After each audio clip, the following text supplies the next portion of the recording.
High guys, welcome to Pritchard Venkatesh. Leeds టెస్ట్లో మూడో రోజున కూడా ఇంగ్లాండ్ ఫైట్ బ్యాక్ కంటిన్యూ అయింది. వాళ్ళు ఎంత బాగా ఫైట్ బ్యాక్ చేశారంటే ఇప్పుడు మ్యాచ్లో ఇండియాకి ఎలాంటి అడ్వాంటేజ్ మిగలలేదు. ఈ match could go either way. England అయినా గెలవచ్చు, మనమైనా గెలవచ్చు, డ్రా అయినా కావచ్చు.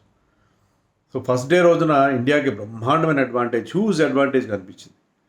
కానీ సెకండ్ డే రోజు దాన్ని చాలా వరకు నలిఫై చేసేసారు ఇంగ్లాండ్ టీమ్. థర్డ్ డే రేజ్ కూడా అదే సిచ్యుయేషన్ కంటిన్యూ అయింది. So India is 96 runs ahead in the second innings with 8 second wickets in hand. So రేపంతా ఇండియా బాగా బ్యాటింగ్ చేస్తే ఇండియా గెలవడానికి అవకాశం ఉంటుంది, లేదా సేవ్ చేసుకోవడానికి అవకాశం ఉంటుంది. అంతే తప్ప ఫస్ట్ డే రోజున మేము బ్రహ్మాండంగా ఆడేసాము, 3 సెంచరీలు చేశారు మా టీంలో అని అనుకునే అడ్వాంటేజ్ మాత్రం ఇండియాకి మిగలలేదు. అంత బాగా ఇంగ్లాండ్ టీం కమ్బ్యాక్ అయ్యారు. మెయిన్గా రెండు టీమ్స్ మధ్య వచ్చిన డిఫరెన్స్ ఏంటంటే the lower order batting. India చూడండి, దేవర్ 430 for 4. లాస్ట్ 6 wickets ఎంత యాడ్ చేశారు? 41 runs యాడ్ చేశారు. జస్ట్ 41 runs యాడ్ చేశారు. సో 430 for 4 నుంచి 471కి ఇండియా ఆల్అౌట్ అయింది.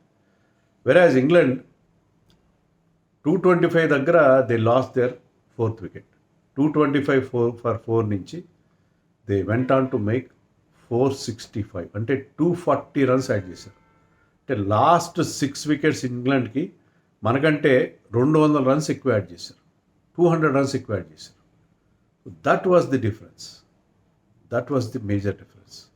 Harry Brook, one of the most talented cricketers, generational talent. మనం మన జైస్వాల్ గురించి, గిల్ గురించి ఎలా గొప్పగా చెప్పుకుంటున్నామో అలాగే బ్రూక్ కూడా అలాంటి టాలెంట్. సో అతను మరొకసారి దాన్ని ప్రూవ్ చేశాడు.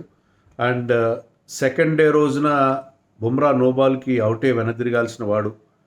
నోబాల్ అవడం ఎంత కాస్ట్లీ అయిందంటే ఇండియాకి అది బహుశా నోబాల్ ఈ మ్యాచ్ని చాలా ఇబ్బంది పెట్టింది. అంటే బుమ్రా అనేది బ్లేమ్ చేస్తున్నాను కాదు, కానీ అవుతుంటాయి కొన్నిసార్లు. ఆ నోబాల్ కనుక అది లీగల్ డెలివరీ అయి ఉంటే మ్యాచ్ పరిస్థితి కంప్లీట్గా డిఫరెంట్ ఉంది. బికాస్ బ్రూక్ అలాంటి ఒక క్లాసీ బ్యాట్స్మెన్కి మీరు ఛాన్స్ ఇస్తే, సెకండ్ ఛాన్స్ ఇస్తే అది చాలా పెద్ద మూల్యం చెల్లించుకోవాల్సిన పరిస్థితిగా ఉంటుంది.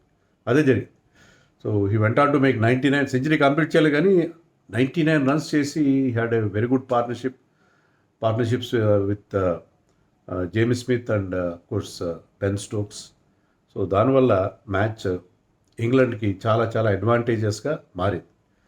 ఇప్పటికీ England has to bat last on that wicket ఏం పెద్ద డిఫరెన్స్ ఏం రావట్లేదు. బట్ పోను స్పిన్నర్స్కి హెల్ప్ ఉండే అవకాశం ఉంది. కొన్నిసార్లు బాల్ లో అవుతుంది, కొన్నిసార్లు సిరాజ్ వేసిన ఒక బాల్ అయితే గుడ్ లెంత్ నుంచి టుక్ ఆఫ్. సో అది కొంచెం ఏమైనా అన్ఈవెన్ బౌన్స్ అయ్యే అవకాశం ఉంది. మామూలుగా లీడ్స్లో అలా ఉండదు, పోను బ్యాటింగ్ ఈజీ అవుతుంది జనరల్గా. కానీ ఇప్పుడు ఏంటంటే అక్కడ డ్రై కండిషన్స్ ఉన్నాయి మోస్ట్లీ. బట్ దానివల్ల సిచ్యుయేషన్ మారే అవకాశం ఉంది. But still the match could go either వే. ఇది కేవలం 1 innings మ్యాచ్గా అయిపోయింది. అంటే ఇండియాకి జస్ట్ 6 runs లీడే వచ్చింది. 6 runs లీడ్ మాత్రమే ఇండియా సాధించగలిగింది. కనీసం 50 runs లీడ్ ఉండుంటే పరిస్థితి వేరుగా ఉంటుంది. 6 runs లీడ్ వచ్చింది కాబట్టి ఫస్ట్ ఇన్నింగ్స్లో మనకున్న అడ్వాంటేజ్ పూర్తిగా పోయింది. 3 సెంచరీ చేసిన అడ్వాంటేజ్ పోయి ఓన్లీ సెకండ్ ఇన్నింగ్స్లో ఎవరు బాగా ఆడితే వాళ్ళే గెలుస్తారు. 1 innings మ్యాచ్గా మారిపోయింది. It is almost become like A 2-day మ్యాచ్గా మారిపోయినట్టుగా మనకు అనిపిస్తుంది. సో వాళ్ళు ఇంగ్లాండ్ లోయర్ ఆర్డర్ బ్యాటింగ్ బాగా చేయడంతో పాటు మన బౌలింగ్ ఫెయిల్యూర్ మరొకసారి హైలైట్ అయింది. బుమ్రా తప్ప మిగతా బౌలర్స్ మళ్ళీ తేలిపారు. కోర్స్ ప్రసిద్ధ్ కృష్ణ 3 wickets వచ్చాయి, కానీ అతను leaked so many runs, almost ఓవర్కి 6.5 runs ఇచ్చేసాడు. శార్దుల్ ఠాకూర్ 6 overs వేసాడు. 6 overs కూడా అతను కూడా మోర్ దెన్ 6 runs, 38 runs ఇచ్చాడు. More than 6 runs per over ఇచ్చాడు. సో అతను 4th seamer లేకపోతే 6th finger నాకు అర్థం కాలేదు. అంటే మీరు 6 overs వేయించడం కోసం అతను ఆడించబోతే నితీష్ రెడ్డిని ఆడించుంటే బాగుండేది. లేదా మీకు బౌలింగ్ మీదే మీ ఫోకస్, బౌలింగ్ కోసం అతను ఆడించుకుని ఉండంటే అతని బదులు కుల్దీప్ని ఆడించుంటే కుల్దీప్ అతనుకున్న వెరైటీతో ఈ లోయర్ ఆర్డర్ని అతను కట్టడి చేయగలిగి ఉండేవాడు. So India selection of Shardul Thakur ahead of Nitish Reddy and course Kuldeep అది చాలా కాస్ట్లీగా పరిణమించిందని నాకు అనిపిస్తుంది. మనం హైండ్ సైడ్తో మాట్లాడడం అదే మ్యాచ్ సిచ్యుయేషన్ చూసిన తర్వాత మాట్లాడుతాం. ముందైతే even I wanted Shardul Thakur to play because he's a different kind of an allrounder. Batting చేయగలడు, బౌలింగ్ కూడా బాగా చేస్తాడనే ఉద్దేశంతో అనుకున్నాం మనం. సో ఇవన్నీ కూడా ఫ్యాక్టర్స్ పనిచేసినాయి. Siraj bowled well. Siraj also leak runs, but Siraj definitely bowled well. అతనికి 2 వికెట్లు వచ్చాయి. బుమ్రాకి యాక్చువల్లీ సెకండ్ డే లాస్ట్లో వికెట్లు వచ్చే తప్ప వికెట్ రాదు. But he was threatening. ఎప్పటిలాగే అతను వచ్చిన ప్రతి స్పెల్లో కూడా అతను చాలా చాలా బిగ్ థ్రెట్గా కనిపించాడు. సో బుమ్రా బౌలింగ్ చేస్తున్నప్పుడు ఇండియా బౌలింగ్ ఒక రకంగా ఉంది, బుమ్రా చేయనప్పుడు ఇంకో రకంగా అనిపించింది. But Siraj still bowled well. Bowled is hot out. లాస్ట్లో కూడా అతను 25 ఓవర్లు 26 ఓవర్లు వేశాడు. ఏమాత్రం అతను ఈ వాజ్ స్టిల్ రన్నింగ్ ఇన్. అతనికి ఉన్న కమిట్మెంట్ అదే కదా. సిరాజ్ని ఎందుకు ఆడిస్తారు, సిరాజ్ని ఎందుకు డ్రాప్ చేయాలి అనేది ఎవరెవరు మాట్లాడతారు రకరకాలుగా. కానీ సిరాజ్ ఏంటంటే అంత కమిటెడ్ బౌలర్. కమిటెడ్గా అతను చివరి దాకా అతనికి ఆ స్టామినా ఉంది. తర్వాత ఇంటెన్సిటీ కూడా మెయింటైన్ చేస్తాడు అతను. I had some needling with Shubman Gill, with Harry Brook నాది రెచ్చగొట్టాడు. అందుకే అతను రెచ్చిపోయి ఆడంటే అది ఓకే, అది కూడా అది కొన్నిసార్లు అది బెడ్స్ కొడుతుంది. కానీ హ్యారీ బ్రూక్ లాంటి టాలెంట్ని అతని కంటైన్ చేయడం చాలా కష్టం. అతను కానీ అగ్రెసివ్గా ఆడుతున్నప్పుడు he look so good, so very good. స్టార్టింగ్లోనే ఒలీపోప్ సెంచురియన్ ఎక్కువ రన్స్ చేయలేదు, తొందరగా అవుట్ అయిపోయాడు to Prasidh Krishna. Great delivery ఏం కాదు, షార్ట్ అండ్ వైడ్ డెలివరీ, దాన్ని చేంజ్ చేస్తూ అవుట్ అయ్యాడు. బ్యాడ్ షాట్ ఫ్రమ్ పోప్ అంతే తప్ప ప్రసిద్ధ్ కృష్ణ గొప్పతనం ఏం కాదు. సో పోప్ అవుట్ అయిన తర్వాత స్టోక్స్ కూడా 20 రన్స్ చేశాడు. But there was a partnership. Siraj got rid of Stokes with a very good delivery. Round the wicket వచ్చి just moved away off the seam. But Jamie Smith and Harry Brook partnership ఇండియాకి చాలా damage చేసింది. Jamie Smith కూడా చాలా మంచి batsmen. So he scored 40 runs. అతను ఒక short బాల్తో అవుట్ చేశాడు ప్రసిద్ధ్ కృష్ణ. ఈవెన్ బ్రూక్ను కూడా షార్ట్ బాల్తోనే అవుట్ చేశాడు. 99 దగ్గర షార్ట్ బాల్ని పుల్ చేసే ప్రయత్నంలో caught at long leg. So Prasidh కృష్ణని ఆడించడంలో మన టీం ఉద్దేశం అంటే హర్షదీప్ ఆడింటే బాగుంటుంది చాలామంది అంటున్నారు. ముఖ్యంగా మనోహర్, ఈ వీడియో చూస్తున్నారేమో తెలీదు, నాతో రెగ్యులర్ టచ్లో ఉండే మనోహర్, ఆయనైతే చాలా కోపంగా ఉన్నాడు. హర్షదీప్ని ఆడించాలి, Prasidh Krishna should play in Australia, is hitting the type of bowler, అది కరెక్టే. కానీ మన టీం థింకింగ్ ఎలా ఉందంటే, సరే మనకి స్వింగింగ్ కండిషన్స్లా కనబడలేదు, అక్కడ డ్రై పిచ్ లాగా ఉంది, డ్రై కండిషన్స్ ఉన్నాయి. సో అలాంటి చోట్ల బుమ్రా సిరాజ్ స్వింగ్ అవుతున్న సిచ్యుయేషన్లో వాళ్ళిద్దరూ బెటర్గా ఉంటారు. కానీ డ్రై కండిషన్స్ ఉన్నప్పుడు ఇతని షార్ట్ పిచ్ చాలా మంచి బౌన్సర్ ఉంది అతని దగ్గర. ఈవెన్ డే 1 చివరిలో కూడా ఒక పోప్కి అతను వేసిన ఒక బౌన్సర్కి అతను had no answer. Very very well directed and sharp bouncer. So ఆ బౌన్సర్ ఉంది కాబట్టి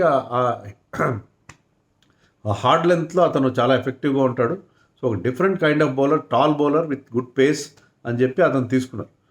సో అది 2 వికెట్లు వచ్చినాయి. కానీ ముఖ్యంగా బ్రూక్ వికెట్ వచ్చింది. కానీ he leaks too many runs. అంటే బుమ్రా ఒకవైపు బౌలింగ్ వేస్తున్నప్పుడు అవతల వైపు ప్రెషర్ పెట్టాలి, ప్రెషర్ లేకుండా అయిపోయింది. దానివల్ల బుమ్రా కూడా ఇన్ఎఫెక్టివ్ అయిపోయాడు చాలా సందర్భాల్లో. సో అవతల okay, Jadeja bowled tightly, but అంతకుమించి ఏం లేదు. అతను టైట్ బౌలింగ్ వేసాడు తప్ప పెద్ద డేంజరస్గా అనిపించింది. So India bowling one man army అయిపోయింది, కంప్లీట్గా వన్ బౌలర్ ఆర్మీగా అయిపోయింది. అది మనకున్న ప్రధానమైన ఈ సిరీస్ అంతా కూడా మనం ఇబ్బంది పడుతుంది. బహుశా మనం పర్సనల్ మారిస్తే ఏమన్నా తేడా వస్తుందేమో తెలియదు. కానీ బట్ స్టిల్ అంటే కుల్దీప్ని తీసుకొచ్చి తర్వాత ఇంకొక వేరే పేసర్ని తీసుకొస్తే ఏమైనా తేడా వస్తుందేమో. కానీ ప్రస్తుతానికైతే మన bowling looking very very ordinary. దానివల్లే ఇంగ్లాండ్ మనం అంత పెద్ద స్కోర్ చేసి కూడా దాన్ని కాపాడుకోలేని పరిస్థితి కనిపిస్తుంది. సో జేమీ స్మిత్ అవుట్ అయిన తర్వాత, బ్రూక్ అవుట్ అయిన తర్వాత, even Chris Woakes and Brydon cars కూడా మనం ఇబ్బంది పెట్టారు. సో వాళ్ళకి మనకి తేడా ఏంటంటే మన టీమ్ ఇన్నింగ్స్లో 3 సెంచరీలు చేశారు, ఒక 40 ఫ్రమ్ కేఎల్ రాహుల్. కానీ వీళ్ళ దాంట్లో ఒకటే సెంచరీ వచ్చింది, ఒక 99 వచ్చింది.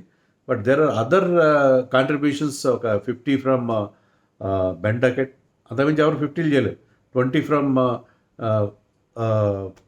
వాళ్ళ captain Stokes, 40 from Smith, 30 from Woakes and 20 from Brydon Carse. So వాళ్ళకి ఈ స్మాల్ కంట్రిబ్యూషన్స్ అన్నీ కలిపి వాళ్ళని ఒక స్ట్రాంగ్ పొజిషన్లోకి తీసుకెళ్ళాయి.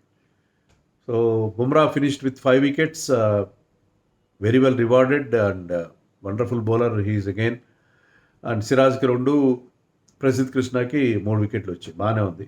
ఇండియా బ్యాటింగ్ స్టార్ట్ చేసినప్పుడు Brydon Carse ball beautiful delivery. ఆ బాల్ ఆఫ్ ద పిచ్ అది మూవ్ అయింది, కొంచెం ఎక్స్ట్రా బౌన్స్ కూడా వచ్చింది. And he had to play it.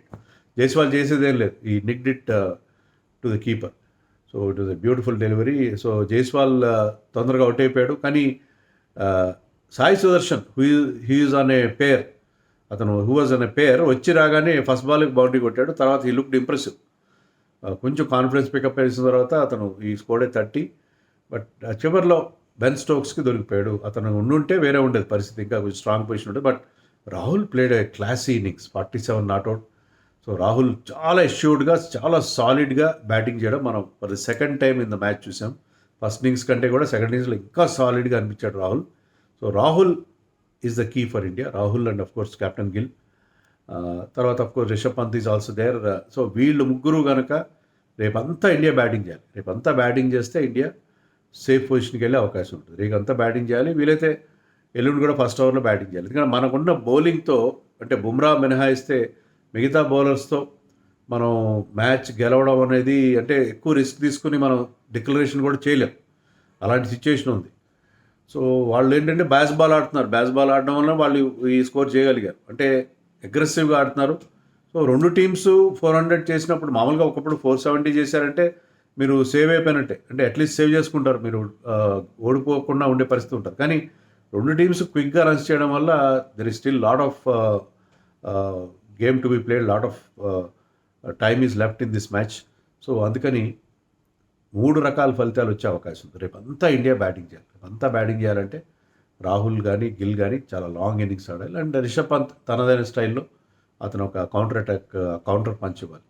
So ఇండియాకి చాలా చాలా అంత నిద్రపట్టే అవకాశం లేదు. శుభ్మన్ గిల్ కానీ, గౌతమ్ గంభీర్ కానీ, ఇండియన్ టీం కానీ. సో ఫస్ట్ డే రోజు అంత మంచి స్టార్ట్ తీసుకున్నది అంతా కూడా చాలా వరకు ఇప్పుడు ఇదైపోయింది. But nothing to lose hope. India కనుక రేపు బాగా బ్యాటింగ్ చేస్తే 1 ఇన్నింగ్స్ మ్యాచ్గా మారిపోయింది. సెకండ్ ఇన్నింగ్స్లో ఎవరు బాగా ఆడితే వాళ్ళు గెలుస్తారు, మ్యాచ్ గెలుస్తారు.